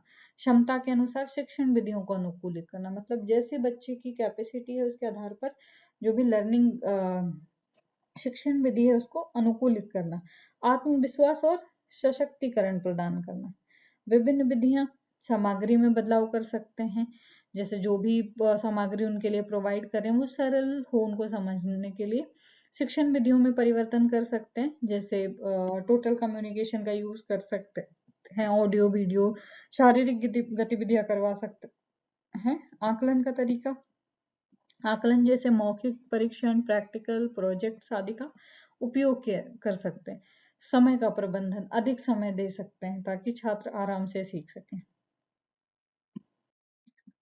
विभेदित पाठ्यक्रम के लाभ क्या हैं, तो व्यक्तिगत विकास में सुधार मिलता है, छात्रों का आत्म मूल्यांकन क्षमता बढ़ती, मतलब खुद का मूल्यांकन कर सकते हैं कि हमने जो सीखा है वो सही है या नहीं है। मतलब विविध छात्रों के लिए सशक्त शिक्षा प्रदान करना, जो डिफरेंशिएटेड स्टूडेंट हैं उनको एजुकेशन में एम्पावरमेंट मिलता, आत्मविश्वास और सफलता की भावना में वृद्धि। टीचिंग स्ट्रेटेजी जो होंगी, छोटे समूहों में कार्य करवा सकते हैं। विद्यार्थियों के लिए विशेष शिक्षण उपकरण जैसे टेक्स्ट टू स्पीच है, सॉफ्टवेयर है, विशेष सहायक सामग्री है, उसका उपयोग करवा सकते हैं। मोटिवेशनल गतिविधियां और हाथ से काम करने के अवसर प्रदान करवा सकते हैं। विभेदित पाठ्यक्रम के माध्यम से शिक्षकों को छात्रों के लिए सीखने की प्रक्रिया को अनुकूलित करने और उन्हें एक समावेशी शैक्षिक अनुभव देने में मदद मिलती है। 4.3 है ट्रांजिशन प्लानिंग। तो ट्रांजिशन प्लानिंग जो है संक्रमण बोलते हैं लेकिन आप ट्रांजिशन ही कर सकते हैं। तो ट्रांजिशन, इसकी मीनिंग क्या है, सबसे पहले ये देख लेते हैं। ट्रांजिशन प्लानिंग क्या है, एक प्रक्रिया है जिसमें छात्र को स्कूल से जीवन के आगे अगले चरण जैसे उच्च शिक्षा, नौकरी या समाज में पूर्ण भागीदारी के लिए तैयार किया जा करती है, ठीक है। ट्रांजिशन का मतलब हस्तांतरण, आगे बढ़ना, ठीक है, स्कूल से निकलकर हायर एजुकेशन में जाना, नौकरी में जाना, तो ये कहलाता है ट्रांजिशन। तो ये योजना जो होती है विशेष रूप से उन छात्रों के लिए होती है जिन्हें सीखने में कठिनाई होती है, सबके लिए होती है, बट यहाँ पर हम लर्निंग डिसेबिलिटी की बात कर रहे हैं।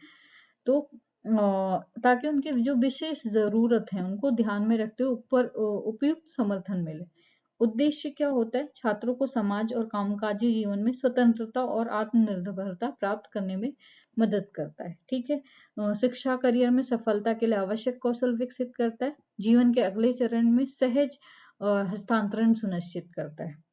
नेक्स्ट है ट्रांजिशन प्लानिंग के मुख्य एलिमेंट, शिक्षण और प्रशिक्षण, मतलब छात्रों के लिए उपयुक्त शैक्षिक और कौशल विकास कार्यक्रम तैयार करना। व्यवसायिक मार्गदर्शन कर सकते हैं, जिसमें व्यवसाय कौशल के लिए ट्रेनिंग दे सकते हैं, समर्थन सेवाएं दे सकते हैं, जैसे काउंसलिंग, ट्यूशन या फिर अतिरिक्त समय दे सकते हैं। परिवार और समुदाय का सहयोग, परिवार और समुदाय को इस योजना में शामिल कर सकते हैं ताकि छात्र को घर और बाहरी वातावरण के में समान समर्थन या समान सपोर्ट मिल सके। ट्रांजिशन प्लानिंग के चरण क्या होते हैं, स्टेप क्या होते हैं? तो पहला जो स्टेप है वो है छात्र को व्यक्तिगत आवश्यकताओं और क्षमताओं का मूल्यांकन करना। मतलब जो स्टूडेंट की इंडिविजुअल नीड है, उनकी जो भी क्षमता है, कैपेसिटी है, उसका मूल्यांकन करना। दूसरे चरण चरण में हम छात्र की रुचि और क्षमताओं और उनके जो लक्ष्य हैं उसके आधार पर व्यक्तिगत योजना बना सकते हैं। थर्ड स्टेप है विभिन्न सहायता और संसाधनों की पहचान, मतलब उनके लिए सहायता क्या चाहिए और क्या क्या संसाधन यूज कर सकते हैं, जैसे कौन सी कक्षाएं ऑर्गेनाइज कर सकते हैं, ट्यूटर ऑर्गेनाइज कर सकते हैं।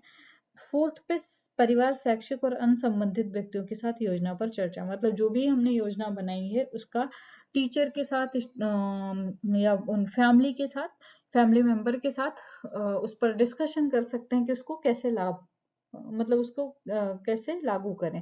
नेक्स्ट है ट्रांजिशन प्लानिंग की बेनिफिट्स क्या हैं? तो छात्रों को जीवन के अगले चरण के लिए मानसिक और व्यावसायिक रूप से तैयार करना, आत्मविश्वास और स्वतंत्रता में वृद्धि होती है, छात्र को सही मार्गदर्शन और समर्थन मिलता है जिससे उसका समग्र विकास होता है। संक्रमण योजना में शामिल प्रमुख बातें जैसे शैक्षिक योजना और करियर विकल्पों पर ध्यान देना, जीवन कौशल जैसे समय प्रबंधन, बजट मैनेजमेंट का प्रशिक्षण देना, कामकाजी माहौल के लिए अनुकूलन जैसे कार्यस्थल पर सहायक तकनीकी या विशेष साधन दे सकते हैं। 4.4 है vocational education and higher education. तो वोकेशनल एजुकेशन क्या होता है? जैसे व्यावसायिक शिक्षा क्या होती है? व्यावसायिक शिक्षा वो होती है जिसमें छात्रों को विशेष पेशे में दक्षता और कौशल प्रदान करने वाली शिक्षा है जो उन्हें रोजगार के लिए तैयार करती है। ठीक है, जहाँ पर हम एजुकेशन लेते हैं और वो एजुकेशन हमें रोजगार के लिए तैयार करती है, वो वोकेशनल एजुकेशन कहलाती है। ठीक है, तो इसके प्रकार कौन कौन से हो सकते हैं? हस्तशिल्प और कला जैसे पेंटिंग है, सिलाई बुनाई है, मूर्ति कला है, तकनीकी कौशल डिजिटल स्किल्स भी हो सकती है, जैसे कंप्यूटर है, वेब डिजाइन है, ग्राफिक डिजाइन है, इलेक्ट्रॉनिक्स है। इसके अलावा सर्विस एरियाज हैं जैसे होटल मैनेजमेंट है, वेटर का है, स्वास्थ्य देखभाल और सफाई योजनाएं हैं। इनसे लाभ क्या मिलता है? प्रोफेशनल स्किल्स डेवलप होती है अच्छी और नौकरी के अवसर बढ़ते हैं, आत्मनिर्भरता में वृद्धि होती है, शैक्षिक और कार्य जीवन में संतुलन बनाए रखते हैं ये चीजें। नेक्स्ट है हायर एजुकेशन। तो हायर एजुकेशन यानी कि उच्च शिक्षा क्या होती है, इसका तात्पर्य क्या होता है? विश्वविद्यालय और कॉलेज स्तर की शिक्षा से है। हायर एजुकेशन का मतलब उच्च शिक्षा से तात्पर्य विश्वविद्यालय और कॉलेज स्तर की शिक्षा से है जो विशेष क्षेत्र में अधिक गहरे ज्ञान और विशेषज्ञता प्रदान करती है। सीखने में अक्षमता के लिए उच्च शिक्षा, तो विशेष शिक्षा और सहायता सेवाओं के साथ छात्रों को विश्वविद्यालय या कॉलेज में दाखिला दिलाना, अतिरिक्त समय, विशेष सामग्री और तकनीकी का उपयोग छात्रों को सफलता दिलाने में मदद करता है। आवश्यक सहायता जैसे नोट्स लेने में मदद, सहायक उपकरण जैसे स्क्रीन रीडर है, ट्यूटर है या इंक्लूसिव कक्षाएं चला सकते हैं। उच्च शिक्षा में विकल्प, विशेष शिक्षा पाठ्यक्रम, मतलब जो सीखने में अक्षमता छात्रों के लिए डिजाइन किए गए होते हैं, या फिर एडॉप्टेशन कर सकते हैं। ओपन यूनिवर्सिटीज, ये छात्रों को लचीली और कक्षाओं और आत्मनिर्देशित अध्ययन का विकल्प देती हैं। ऑनलाइन शिक्षा, घर बैठे शिक्षा प्राप्त करने के अवसर देती हैं। व्यावसायिक और उच्च शिक्षा में चुनौतियाँ क्या हैं? समझने में कठिनाई हो सकती है क्योंकि कभी-कभी जो सब्जेक्ट हैं वो ज़्यादा कठिन हो सकते हैं। सामाजिक समावेशन एक चुनौती हो सकता है क्योंकि सबके साथ बैठकर नहीं, अकेले घर पे बैठकर एजुकेशन लेते हैं। टाइम मैनेजमेंट नहीं होता है, शैक्षिक दबाव के साथ एडजस्टमेंट नहीं हो पाता है। समाधान और समर्थन क्या होगा? विशेष शैक्षिक योजना आईईपी बना सकते हैं। उपयुक्त तकनीकी सहायता जैसे उपकरण है, सॉफ्टवेयर है, इसका उपयोग कर सकते हैं।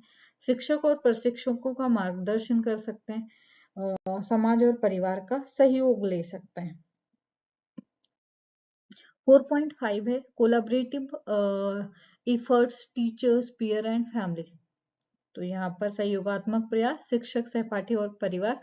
सहयोगात्मक प्रयास का महत्व क्या है वो देख लेते हैं। तो सहायक शिक्षा में सफलता के लिए सबसे संबंधित पक्षों का एक साथ मिलकर काम करना महत्वपूर्ण है। ये दृष्टिकोण बच्चों की शिक्षा और समग्र विकास को सुदृढ़ बनाता है, विशेष रूप से जब कोई बच्चा सीखने में अक्षमता का सामना कर रहा हो।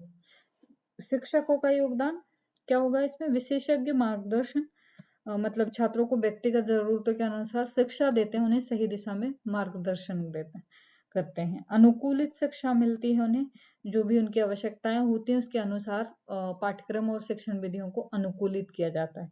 सपोर्टिव अप्रोच, आत्मविश्वास बढ़ता है और जो भी चुनौतियां होती हैं उनका सामना करने के लिए उनको प्रोत्साहन मिलता है।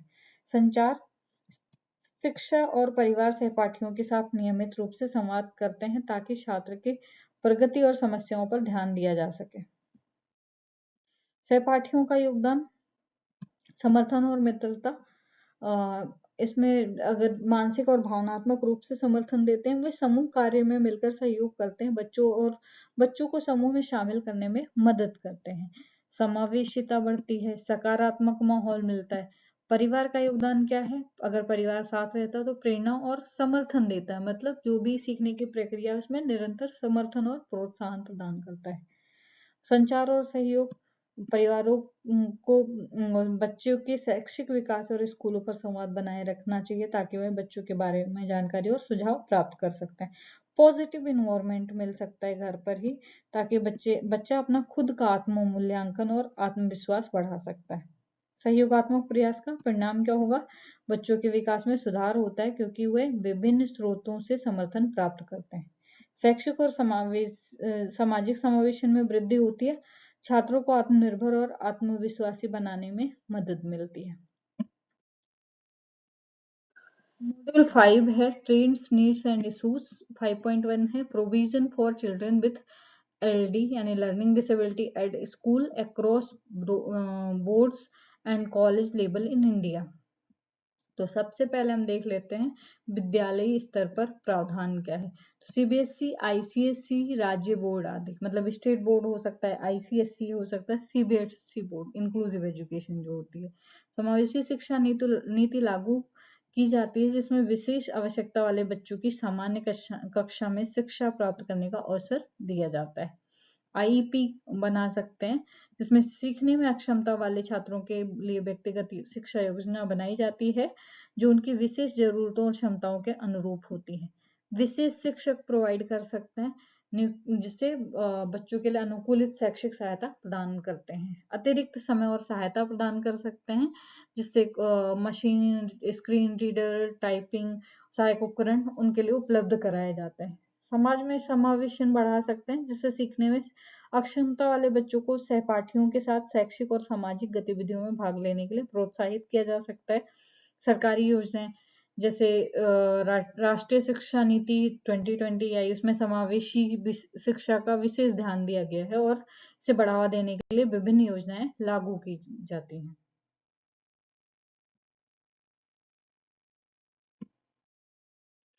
महाविद्यालय स्तर पर प्रावधान, विशेष शिक्षा सहायता जैसे कॉलेज में सीखने में अक्षमता वाले छात्रों के लिए विशेष शैक्षिक समर्थन प्रदान किया जाता है, जैसे ट्यूटर है, कैरियर काउंसलिंग है, मेंटरशिप है। अतिरिक्त समय दे सकते हैं, जो भी शिक्षण विधियां हैं उन्हें फ्लेक्सिबल बना सकते हैं, प्रवेश में आरक्षण दे सकते हैं, जहाँ पर कॉलेज, विश्वविद्यालय और कॉलेज में विशेष आवश्यकता वाले जो बच्चे हैं उनको आरक्षण की व्यवस्था दे सकते हैं। डिसेबिलिटी रजिस्ट्रेशन करवा सकते हैं, छात्रों को डिग्री आन प्रमाण पत्रों के लिए प्रवेश लेने में से पहले अपनी अक्षमता का पंजीकरण कराना होता है। समावेशी कक्षाएं, मतलब विद्यालयों में समावेशी कक्षाएं होती हैं जहाँ विशेष आवश्यकता वाले छात्र सामान्य छात्रों के साथ पढ़ाई करते हैं, उन्हें उचित समर्थन दिया जाता है। नेक्स्ट है मनोवैज्ञानिक और शैक्षिक समर्थन। कॉलेज में मनोवैज्ञानिक काउंसलिंग, विशेष शैक्षिक कक्षाएं और सहायक उपकरण की सुविधा उपलब्ध होती है। संगठन और सरकारी प्रावधान क्या होता है? आरटीई, राइट टू एजुकेशन अधिनियम, शिक्षा का अधिकार अधिनियम 2009 के तहत 6 से 14 वर्ष के सभी बच्चों को फ्री एंड कंपलसरी एजुकेशन, शिक्षा सुनिश्चित की गई थी, जिसमें सीखने में अक्षमता वाले बच्चों के लिए विशेष प्रावधान है। राष्ट्रीय पुरस्कार और स्कॉलरशिप है, जिसमें विभिन्न राज्य केंद्र सरकार द्वारा स्कॉलरशिप और पुरस्कार की व्यवस्था की जाती है। विशेष विद्यालय केंद्र होते हैं, जैसे national institute for the differently abled, विशेष आवश्यकता वाले बच्चों के लिए केंद्र और विद्यालय चलाती है, जहां उन्हें विशेष शिक्षण और प्रशिक्षण प्राप्त होता है। 5.2 है open schooling and home schooling. तो ओपन स्कूलिंग का मतलब क्या होता है?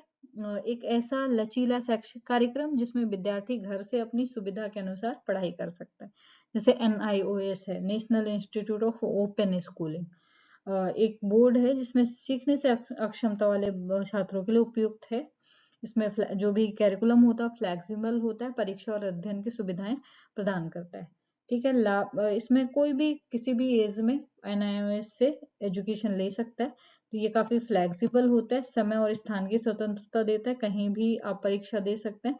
समावेशिता प्रदान करता है, मतलब विकलांगता वाले छात्रों के लिए एक आदर्श विकल्प है, क्योंकि विशेष जरूरतों के अनुसार अध्ययन कर सकते हैं। होम स्कूलिंग है, परिभाषा इसकी क्या है होम स्कूलिंग की? होम स्कूलिंग में बच्चों को उनके घर पर ही शिक्षा दी जाती है, विशेष रूप से उन बच्चों के लिए फायदेमंद होता है जिन्हें स्कूलों में पढ़ाई में समस्या होती है, व्यक्तिगत शैक्षिक योजनाओं के तहत पढ़ाई करना चाहते हैं, तो इस पर व्यक्तिगत ध्यान दिया जाता है।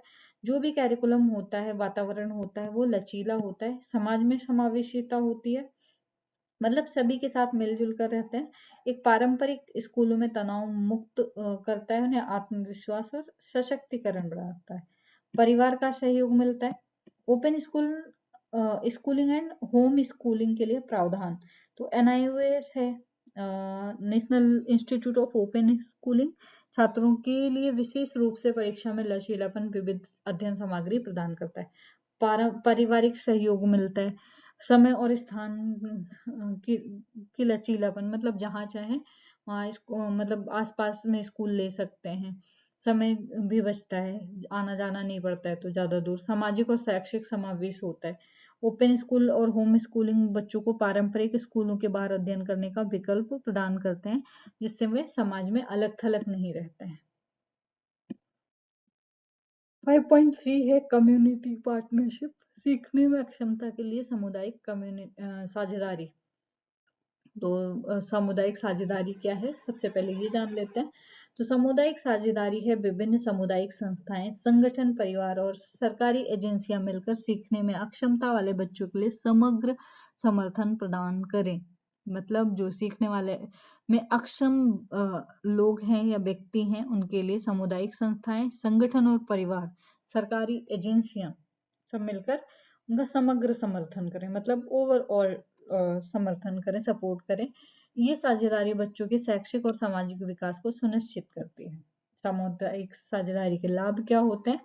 समाज में समावेशिता मिलती है, समग्र विकास होता है, जैसे उनकी काउंसलिंग होती है, स्वास्थ्य सेवाएं मिलती हैं, शिक्षा संस्थान होते हैं, मिलकर बच्चों की शैक्षिक, मानसिक, भावनात्मक विकास में योगदान करते हैं एक साथ। समय, स्थान और स्थान की लचीलापन, इसमें स्थानीय स्तर पर अधिक समर्थन मिल सकता है, जिनको उनकी यात्रा में कठिनाइयां कम होती हैं, वह आसानी से सहायता प्राप्त कर सकते हैं। सामुदायिक साझेदारी में शामिल प्रमुख घटक, शिक्षक और स्कूल। इसमें जो भी विशेष मतलब बच्चों की जो भी जरूरतें होती हैं, उनकी विशेष जरूरतों को समझते हुए उन्हें उनके लिए जो भी एजुकेशन दी जाती है उसमें अडॉप्टेशन होता है, और परिवार के शिक्षक समुदाय के अन्य सदस्यों के साथ मिलकर बच्चों के लिए योजना बनाते हैं। परिवार है नेक्स्ट।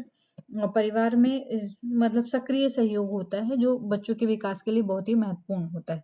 परिवार को बच्चों की प्रगति पर विचार करने और उन्हें घर पर भी समर्थन देने के लिए मार्गदर्शन दिया जाता है। स्वयंसेवी संगठन होते हैं, सेल्फ हेल्प ग्रुप, जिसमें कई एनजीओ, सामुदायिक संगठन बच्चों की विशेष शिक्षा, परामर्श, उनका जो भी ट्रीटमेंट होता है या फिर उनको ट्रेनिंग प्रदान करते हैं। स्वास्थ्य सेवाएं होती हैं, मानसिक और शारीरिक स्वास्थ्य सेवाएं बच्चों को शारीरिक और मानसिक तौर पर सशक्त बनाने में मदद करती हैं। स्थानीय समुदाय होते हैं, सामुदायिक संस्थाएं बच्चों को सामाजिक समर्थन और समावेशी गतिविधियों का आयोजन करती हैं जिससे बच्चों का आत्मविश्वास बढ़ता है, वे समाज में भागीदारी महसूस करते हैं।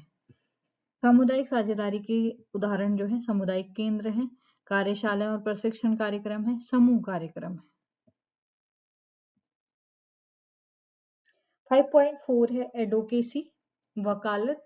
सीखने की अक्षमता के लिए पैरोकारिता, ये बहुत ही टफ वर्ड है, इससे बेटर है आप वकालत भी कर सकते हो और एडोकेसी भी कर सकते हो। ठीक है, तो एडोकेसी का मतलब क्या है? सीखने में अक्षमता यानी एलडी वाले बच्चों और व्यक्तियों के लिए अधिकारों और जरूरतों की रक्षा और प्रचार करना। मतलब जो भी एलडी के बच्चे हैं उनके व्यक्तियों के जो भी अधिकार हैं, जो भी राइट है और उनको जो भी नीड है उनकी रक्षा और प्रचार करना, ये एडवोकेसी कहलाता है।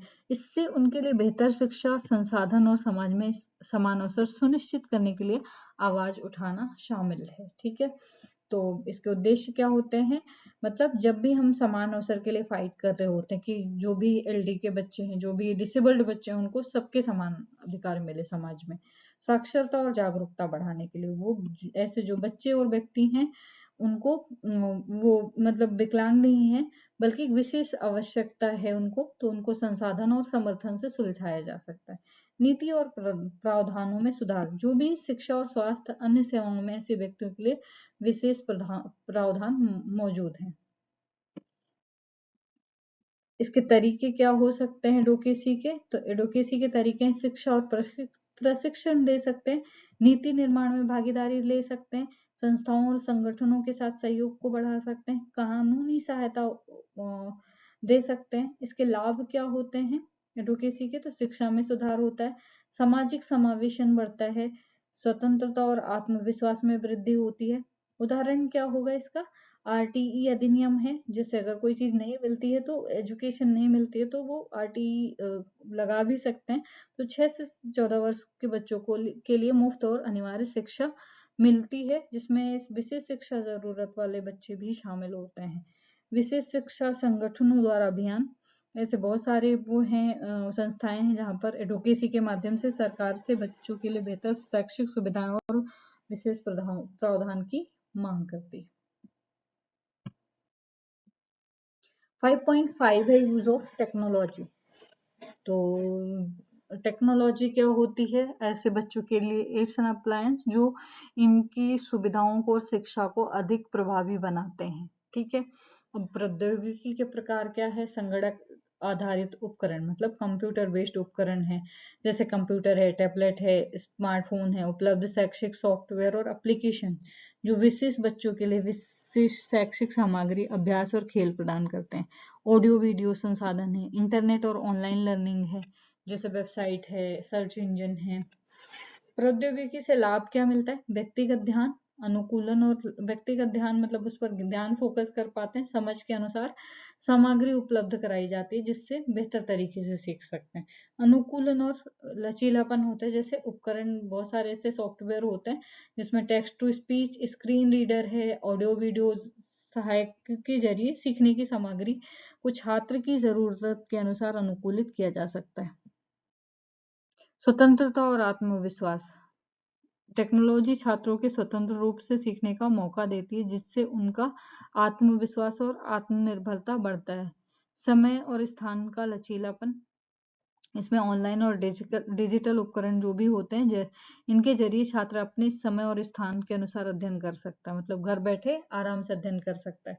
प्रौद्योगिकी का उपयोग कैसे किया जाता है? तो स्पीच टू टेक्स्ट सॉफ्टवेयर जो भी होता है इसमें ये बच्चों को बोलने के द्वारा अपने विचारों को लिखने में मदद करता है, खासकर उन बच्चों को जो लेखन में कठिनाई महसूस करते हैं। स्क्रीन रीडर का काम क्या होता है? ये बच्चों को जो भी स्क्रीन पर चीजें दिखाई दिखाई दे रही हैं, उसको पाठ को सुनने में मदद करता है। इंटरेक्टिव लर्निंग ऐप्स होते हैं, जैसे गणित है, विज्ञान है, भाषा आदि के विशेष एप्लीकेशन होते हैं जो बच्चों को खेल खेल में शिक्षा प्रदान करते हैं। ऑडियो बुक्स है, बच्चों को पढ़ाई में कठिनाई होती है, वो ऑडियो बुक के माध्यम से सामग्री सुन सकते हैं। टेक्नोलॉजी के माध्यम से मदद क्या मिलती है? ऑनलाइन शिक्षा हासिल कर सकते हैं, जिससे घर बैठे शिक्षा प्राप्त करने का अवसर मिल सकता है। विशेष शिक्षक और मार्गदर्शन मिल सकता है, जिसमें व्यक्तिगत मार्गदर्शन प्रदान कर सकते हैं, जिससे बच्चों की विशेष ज़रूरतों को समझने और पूरा करने में मदद मिलती है। कोई क्वेश्चन है तो आप पूछ सकते हैं, नहीं है तो अच्छी बात है। और कोई भी कॉन्सेप्ट अगर क्लियर नहीं हुआ है तो आप मुझे बता सकते हैं। बाकी all the best for your exam, अच्छे से एग्ज़ाम दीजिए और अच्छे से मार्क्स लेके आइए। और ये भी बताना एग्ज़ाम देने के बाद कि जो भी पेपर मैंने डाले हैं, जो भी आपने पढ़े हैं, वीडियोज़ जो डली हैं, वो कितनी इफ़ेक्टिव रही आपके लिए, कितनी प्रभावी रही, कितनी यूज़फुल रही, आप मुझे ज़रूर बताएँ। Thank you for watching my video. ऐसे ही बने रहे मेरे चैनल पे। नेक्स्ट यूज़फुल वीडियो मैं बहुत जल्द लेके आऊँगी। तब तक के लिए बने रहें ऐसे। फिर मिलते हैं नेक्स्ट वीडियो में। तब तक के लिए thank you so much and शुक्रिया।